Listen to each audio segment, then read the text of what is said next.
Cahayo Place. So nakikita niyo po, currently, yung subdivision po is fully developed na. Ongoing po yung pag-site clearing natin, grass cutting and disposal po ng mga extra dyan sa mga gilid-gilid po, no? And ngayon po, makikita ninyo, meron na pong curbs, gutters, kompleto na po yung may roads na po. May mga street signages na rin po, no? At ngayon po, noong 2018, nag-acquire po si Cahayo Place or si North Pineland ng license to sell sa Isud, no, noong 2018. Ngayon po, noong December 2022, nag-expire na po yung kanilang SEC registration.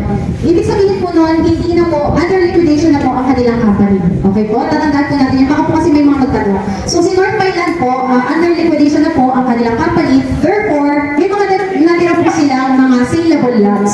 At ang saleable lots po yun ay 255 lots. Okay po? Yung 255 lots na yun, yun po yung binili ngayon ni Endureland, which is, kami na po yun. So, ngayon po, kapag tinanong ninyo, ano po yung pinakahawakan namin na permits and licenses? Yun po ay Certificate of Bulk Buying. Kasi po, hindi na po kami ginarant ni Isud na another license to sell dahil may license to sell na po ang Phase 2. So, yung mga binili po namin around Cahayo Place ay only located in Phase 2. So, therefore, yung Certificate of Bulk Buying namin ay under the license to sell of Phase 2. Okay po? So, maliwanag po sa ating lahat yun. Okay po. Ngayon, ito po yung, so sorry po, medyo maliwanag, no? So, meron po tayo dito, ibibigay naman din po namin sa inyo yung copy na to. Ito po yung binili natin. So, meron tayong 255 lots sa mga nakikita yung po part na wala pang bahay. Doon po sa gawing doon ay Phase 1, dito po sa gawing dito ay Phase 2. In which, alam po, most of you guys ay dito na po kayo nag-start mag-geta, no? From North Pride. So, alam po, kabisado niya na rin po ito. So, ngayon po, gusto ko i-discuss sa inyo yung 4Ps, no? Kasi may 4Ps po tayo, diba, sa marketing. Place, product, promotion, and price. Okay po? So, isa-isa din natin yun. So, sa place, alam na po natin, nakarating na tayo dito, no? So, sobrang lapit lang po. Kapag galing tayo sa Manila, just an hour away. Actually, minsan 45 minutes away nga lang po eh. Kapag ang daan natin is SLEX, MCX, and Daang Hari. O pwede Daang Reyna din. Tapos, nilabas na po natin dito sa Emilio Aguinaldo. So, ito po, note lang natin, no, kasi baka tanongin sa atin ng client, if ever, no, ano yung mga, if galing akong Batangas, saan ako dadaan? May mga ganong questions eh. Kapag galing akong Manila, saan ako dadaan? So, mas mabuti pong alam natin yung ating Cavite Road Networks. And, syempre po, hindi ko pa na-include dyan yung Halax, pero ongoing na po yun, no? So, yung Halax, I believe, mag-start siya doon sa pinakataas, papunta dito. So, yun po yung daan ng Halax, in which hindi ko pa siya nalalagay. So, meron pa rin itong MCX dito. Ito po yung MCX road. So, tatandaan po natin yun. Isa po yan sa kinakonsider ng ating buyer. Okay. At kung makikita nyo po, malapit tayo sa lahat. So, maraming schools, maraming churches, maraming hospitals, maraming public market. Actually, dalawang galing kayo dito, dalawang galing, daming Alpha Mart. So, may leisure din. SM, napakalapit po, Vista Mall. So, Watermark, Pure Gold, ayan. Nandiyan po lahat. So, okay, product. Ano nga ba yung kwento ngayon ni Menara? At bakit nag-come up si Endureland sa mga products na meron tayo ngayon? And which I know, some of you, meron na po tayong mga copies ng mga, or pictures po, no, ng ating mga houses. So ngayon, how did we come up with that? So, this will be the story of Menara. Coming home to your safe space is our priority. At Menara, we build homes to make your daily living easy. From an accessible and secure location to amenities you can enjoy with family and friends. Every detail of your home is designed with safety and comfort in mind. And we take pride in ensuring that each home at Menara is truly worth coming home to. Menara is strategically located to meet your every need, in which you've seen earlier. We are just a stone's throw away from the schools, malls, places of worship, and easily accessible by both public and private transportation. So, paglabas nyo lang po dito na may transportation na dito, no, papuntang Manila. Each house is equipped with smart and reliable features to enhance functionality in every corner of your home. And of course, CCTVs are also installed to provide added security.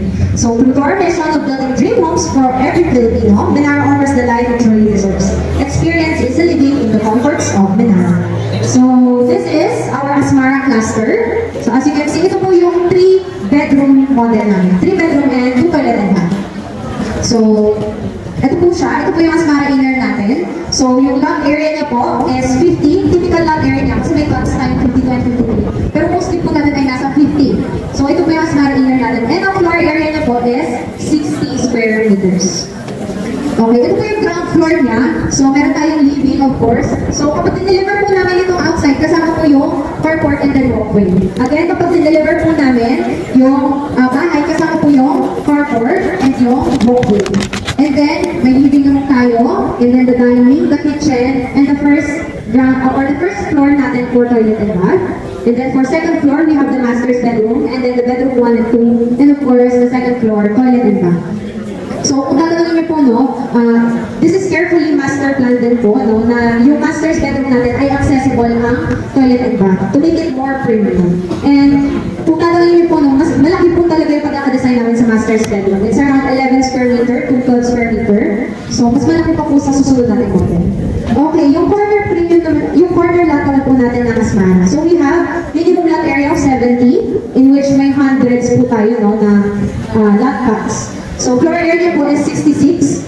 Ano pong difference ni Asmara Inner and Asmara Corner? Si Asmara Corner po may balcony and lanai. Yung lanai po, meron na po siyang, yung galvanized iron niya, meron na po siyang roofing, and then meron na siyang cement and tiles. Okay po, naka-outdoor tiles po yung ating lanai.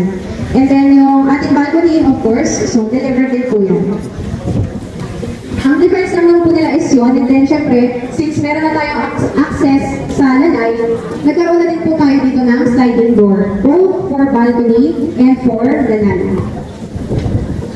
Okay, wait lang po ha, babagal ang internet.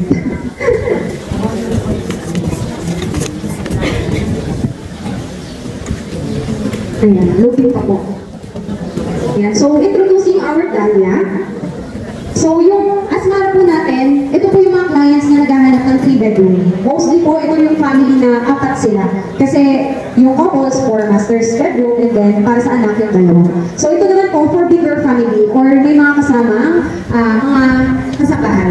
So, ito po, yung inner po natin ng Dahlia, we have typical lot area of 77. Pero meron po tayong lot plots na 73, 74, and 70. So, floor area po is 68. Ano pong difference nito? Ito po ay 4-bedroom. So, yung unang bedroom po ay makikita sa baba. Meron po tayo ditong living room. So, katulad din po ng Asmara, we will deliver this, the carport and then the walkway. And then, ito po, ang ating kitchen and ating dining. And then, ang ating toilet and bath for the first floor. For the second floor, yung mga bedrooms natin. And kung makikita niyo po, malaki ang ating master's bedroom. So, ganito po siya kalaki. And accessible din po ang toilet and bath sa kanya. Next po, ang ating Dahlia Corner Unit. Yung minimum lot area niya is 77. Pero ito po, kung makikita niyo dito sa part na to, 163 yung cut nito, 136, may mga ganon. So malalaki po ang cuts ng Dahlia Corner Unit natin. Ang floor area niya po is 81. Bakit po? Bakit from 68 ng inner, naging 81 bigla? Kasi po, kasama na dito yung extension ng master's bedroom at ng kitchen. So nagkaroon po ng extension sa master's bedroom and kitchen. Kung makikita niyo po dito po sa part na to, no? Ito po. So, hanggang dito lang po siya. Kung titignan niyo po sa ating corner unit, nakasagad po siya. So, sobra-sobra po talaga yung pagkakaplano niya. Kaya po 81 square meter with 4 bedrooms and 2 toilet and bath. So, mas malawak po siya. Therefore, yung master's bedroom niya ay mas malaki rin.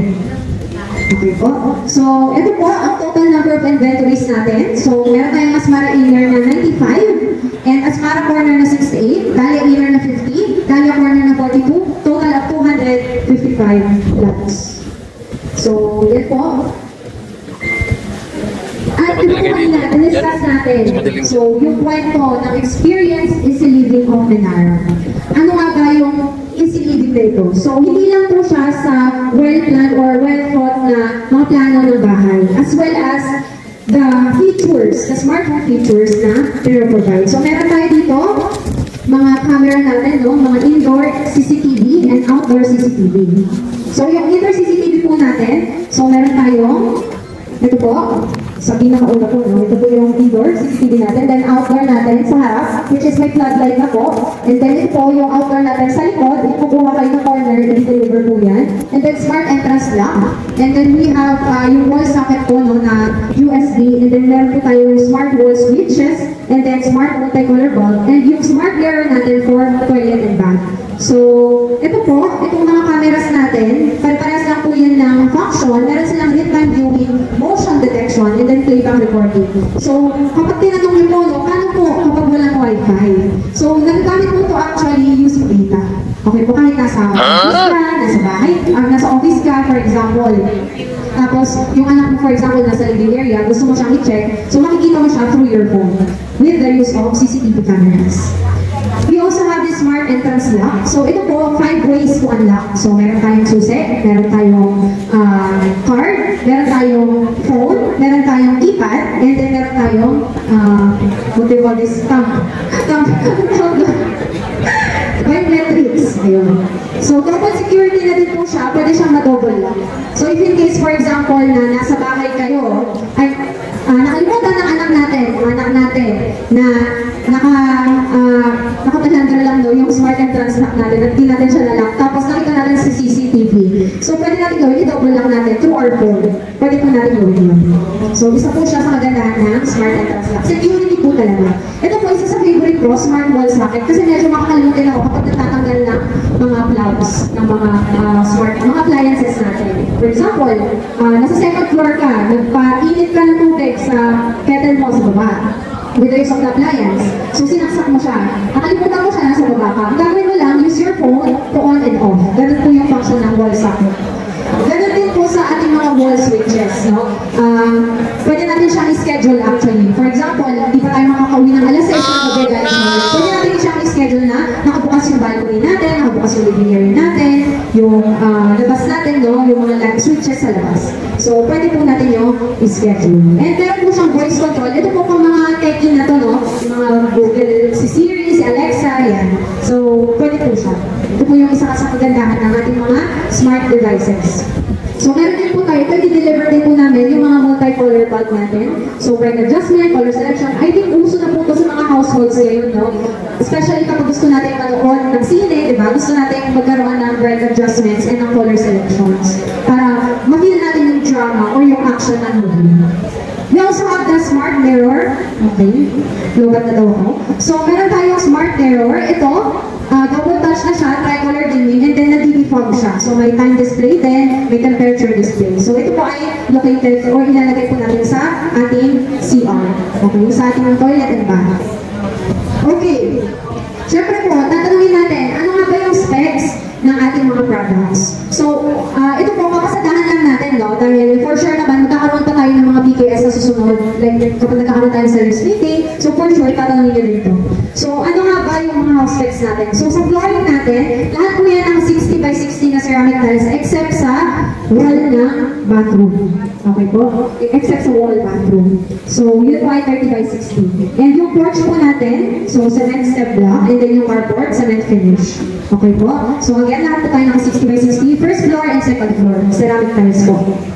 Yung doors po, ano nga ba yung doors natin? So, solid wood panel pa rin po tayo. So, 90 by 210. And then yung service door natin and yung bedroom door natin, naka 70 by 210. And then yung toilet and bath natin, naka 60 by 210. So, yung kitchen po na ito sa sliding door, na aluminum po, no? And yan po ay 120 by 210. Okay, yung windows naman natin. So, dalawa lang po yan. Naka-standard size po tayo. 60 by 120, 120 by 120, or 120 by 60. So, yung toilet and bath window naman po tayo, owning po yan. Owning. So, yung the remaining po, lahat po na makita sa dining, living, kitchen, and bedroom, lahat po yun ay naka-sliding. Okay po? Lahat sliding, maliban sa toilet and bath na owning. Yung roofing naman po natin, ring type pre-painted long span metal po siya. So, zipper rings po ang gamit natin and metal frames. And yung lanay naman po natin, yun po, GI, galvanized iron, square tube. And then yung roof material natin, polycarbonate. Okay, house specs na sa kitchen and toilet and bath. Yung kitchen po natin, yung kitchen counter natin, naka-ceramic tiles po siya na 60 by 60. Yung sink cabinet po natin, marine board. I-deliver po natin yung sa baba ng sink natin, ng kitchen counters natin. And then yung sink po natin ay single na bowl sink. Toilet and bath naman po. So ito, in-upgrade po namin to. Yung lavatory natin, naka-rectangle na siya. So rectangular na basic po siya. And sa baba po noon, i-deliver natin yung cabinet niya. So may cabinet po yung ang ating lavatory. Okay po? So water closet, double flush po siya with bidet. Actually po, may include namin yung bidet. So may bidet po ang ating water closet. So, shower and faucet natin, stainless steel na rainfall shower. Hindi na po ito yung telephone ha. So, rainfall shower na po ito. And then, soap holder natin is stainless steel. Ito po, meron po tayo ng shower enclosure. Kasi mostly po ng shower enclosure natin yung parang frosted. Pero po ngayon, naka-tempered glass po siya. So alam niyo po yung clear, yung kind of like cozy, kung pupunta kayo sa mga Wilcon, dito, nakikita niyo po yung mga glass door enclosure na binubuksan na lang. So yun po yung gusto namin i-deliver for our clients. And then, yes, social po. Ganito po yun. So, meron po tayong towel water din po, no? So, kompleto na po siya. Toothbrush na lang po yan. Okay, ngayon, ano nga ba yung mga turnover natin? Turnover unit. Pakita ko lang po yung pictures natin. And this is, disclaimer po, no? Artist perspective po ito. So, ito po siya. Ito po, naka-T-Joy system pa rin po tayo. So, T-Joy system po ang gagamitin natin for our second floor. At i-deliver din po namin ito po, itong divider. So, naka-deliver po siya. Part po siya ng ating house. So, ang finish niya po talaga is more of varnish finish. Kasi po, ang team po natin ay modern Asian. So, since modern Asian, more on woods po talaga. I-bring out natin yung best sa wood ng mga, sa ano natin, sa, what I call this, doors, sa mga kitchen cabinets, sa lavatory cabinets, sa stairs, correct po. So, ayan po. Kahit talagang ganito po siya, no? Tempered glass po ito. Tapos ito, aluminum. So, ganun po yung bukasan niya. Bali, pag ito yung bukas niya, parang, so, ganun po siya. Kapag pinabuksan. Ganun po yung itsura ng ating shower enclosure. And then, ito po, smart na po ito, no? Smart mirror na to. And then, ito kung makikita nyo sa baba nito, meron po siyang cabinet. So, yan na po yung lavatory natin. Ito po yung master's bedroom. Ito po yung sa bedroom 1 and bedroom 2. Okay po. Ito po artist perspective po ito. Ngayon sa Dahlia turnover unit naman po, ito po yung itsura niya sa baba. So yan po yung living area natin. Deliver din po yung ating mga WPC na divider. So ito po sa part na po, hindi ko po siya nabanggit pala kanina. So sa part po nito, dito po, sa part nito, hindi ko siya napakita sa picture. Meron po siyang mini storage. May storage area po siya na may pintuan na maliit. So sa ilan po ng stair, pwede siyang maging storage area. Kaya maganda po yung Dahlia kasi meron po siyang talagang well thought po ang pagkakaplan. So ito po ang ating kitchen area. Kitchen and dining area.